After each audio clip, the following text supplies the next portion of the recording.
Polling ఇక్కడ జరుగుతుంటే పక్క రాష్ట్ర ముఖ్యమంత్రి AK-47 తుపాకులతో పోలీసులు నాగార్జున సాగర్ డ్యామ్ మీదకు పంపించిండు అధ్యక్ష. ఇవాళ నేను అడగదలుచుకున్న వాళ్ళను, నాగార్జున సాగర్ 100% మన భూభాగంలో ఉంది. మన ప్రాంతం, మన ప్రాంతానికి లోపటికొచ్చి తుపాకులు పెట్టి ప్రాజెక్టులను ఆక్రమించుకుంటుంటే వీళ్ళ సహకారం లేకుండా వస్తాడా అధ్యక్ష? ఇంటి దొంగలు లేకుండా జగన్మోహన్ రెడ్డి గారు లోపలికి వచ్చి నాగార్జున సాగర్ డ్యామ్ మీద పహారాలు కాసే పరిస్థితి వస్తుందా అధ్యక్ష? ఎందుకు ఆ రోజు వీళ్ళు మాట్లాడలేదు? వీళ్ళు ఇచ్చిన అలసే కదా, వాళ్ళు పెట్టిన పులుసు తిని వీళ్ళు అలసి ఇవ్వడం వల్లనే కదా ఈరోజు ఈ పరిస్థితి వచ్చింది.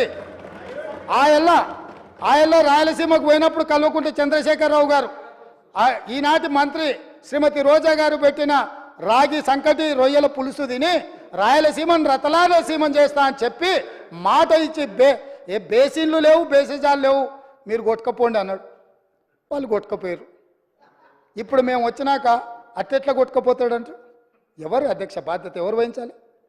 నీ కళ్ళ ముందే కదా ముచ్చుమర్రి చంద్రబాబు నాయుడు కట్టింది, నీ కళ్ళ ముందే కదా రాజశేఖర రెడ్డి పోతిరెడ్డి పాడును 44,000 క్యూసెక్లకు పెంచి తరలించకపోయింది. నీ కళ్ళ ముందలనే కదా నీ ఇంట్లో పంచపక్ష ప్రమాణాలు జగన్మోహన్ రెడ్డి గారికి పెట్టి జీవో నెంబర్ 203ను నీ ఇంట్లోనే పునాదులేసి రాయలసీమ లిఫ్ట్ ఇరిగేషన్కు ప్రగతి భవన్లో కేసీఆర్ గారి డైనింగ్ టేబుల్ మీద పునాది రాయబడ్డది. దానికి పునాది రాయేసింది మీరే కదా. 8 TMCలు పర్ డే తరలించకపోవడానికి అనుమతి ఇచ్చింది, టెండర్లు పిలిచింది, కాంట్రాక్టులు అప్పచెప్పింది, పనులు పూర్తి చేసింది మీరు అధికారంలో ఉన్నప్పుడే కదా అధ్యక్ష.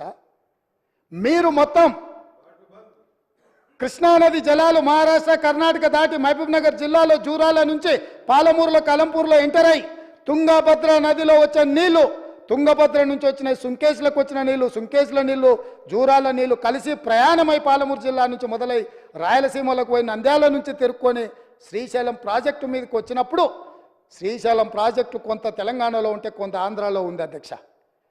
అంతకుముందు ప్రాజెక్టు లేవు. అంతకుముందు పోతిరెడ్డిపాడు 11,000 క్యూసెక్స్ ఉండే, అది 44,000 క్యూసెక్స్కి పెరిగింది. అంతకుముందు లేని రాయలసీమ లిఫ్ట్ ఇరిగేషన్ ఇవ్వాలా 8 TMCలు తరలించడానికి లిఫ్ట్ ఇరిగేషన్లు కట్టినరు. ముచ్చుమర్రి నుంచి 1/2 TMC కట్టిరు అధ్యక్ష. మొత్తం 12.5-13 TMCలు పర్ డే. ఒక్క నెల రోజులు మనం కళ్ళు మూసుకుంటే శ్రీశైలంలో బురద కూడా ఉండదు అధ్యక్ష. రాయలసీమ లిఫ్టు 797 FRL దగ్గర కట్టిరు అధ్యక్ష. కుండ ఇట్లుంటే కుండకు సైడ్కు పొక్క పెట్టలే అధ్యక్ష, కింద పెట్టిండు. కింద వీళ్ళు పిలిచి పంచపక్ష ప్రమాణాలు వీళ్ళు పెట్టిండ్రు, జగన్మోహన్ రెడ్డి వీళ్ళ కింద బొక్క పెట్టిండు అధ్యక్ష. బొక్క పెట్టి మొత్తం తరలించకపోతుంటే మిన్నకుండా ఉన్న మీళ్ళు ఇవాళ నేను సూటిగా అడుగుతున్న హరీష్ రావుని మిత్రుణ్ణి, రాజకీయాలు పక్కన పెట్టండి, మీరు రాజకీయాలు పక్కన పెట్టండి, మీరు బాధ్యత కలిగిన మంత్రిగా చెప్పు.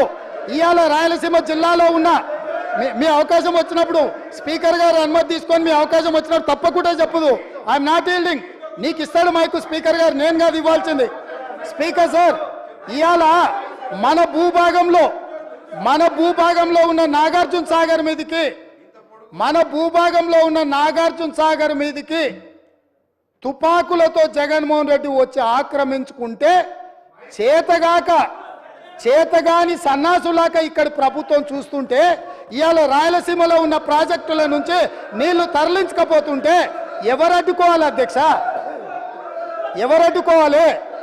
ఒక్క పక్కన వాళ్ళు ప్రాజెక్టులు పూర్తి చేసుకుంటుంటే వీళ్ళు ఇక్కడ ఆనాడు కోమటిరెడ్డి వెంకటరెడ్డి గారు కొట్లాడి నల్గొండ జిల్లాలో ఉన్న ఫ్లోరైడును అక్కడి బాధితులను ఆదుకోవడానికి SLBC ప్రాజెక్టు మంజూరు చేయించి 42 కిలోమీటర్ల tunnel Rajiv Gandhi tiger reserve ఫారెస్ట్లో పర్యావరణ అనుమతి లేకపోతే టన్నెల్ బోర్ మిషన్ తోటి ఆ గుట్టను తొలిసి నీళ్లు దేవాలని 42 కిలోమీటర్ల టన్నెల్ని మొదలు పెట్టించి 2014 వరకు 32 కిలోమీటర్ల టన్నెల్ కొట్టింది అధ్యక్ష.